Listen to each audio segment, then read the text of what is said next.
تشيلسي قدر يعمل حاجه الكل ما قدرش يعملها. ايه هي؟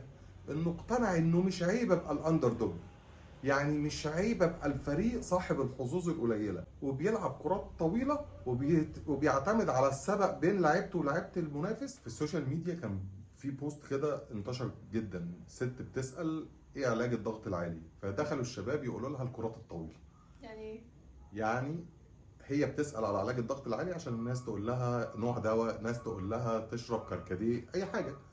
لكن الشباب اللي بيتفرجوا على الكوره الضغط العالي بالنسبه لهم يعني الضغط من قدام، فعلاجه الكرات الطويله.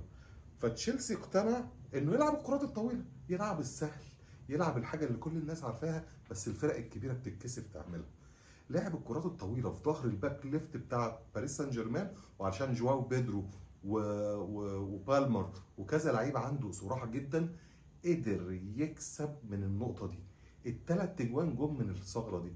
الكرة الأولانية اتلعبت في ظهر الباك ليفت وما قدرش يسيطر على الكرة ووقع، وخد الكرة جواو بيدرو وراح ووصل ولعب الكرة لبالمر وبالمر حطها. بالمر ممتاز في الإنهاء. الكرة الثانية نفس القصة، اتلعبت في ظهر الباك ليفت وبالمر خد الكرة ودخل جوه جوه جوه وحطها. تيبيكال نفس الجون الأولاني. جونين بنفس المواصفات بتاعت اللعبة، بنفس الطريقة، يعني فكره متدربين عليها ومقتنعين بيها.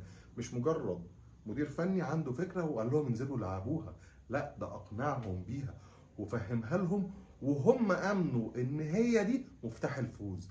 فعلشان امنوا بكده نفذوها بمنتهى البراعه وقدروا يفتحوا الباب وياخدوا كاس العالم للأندية.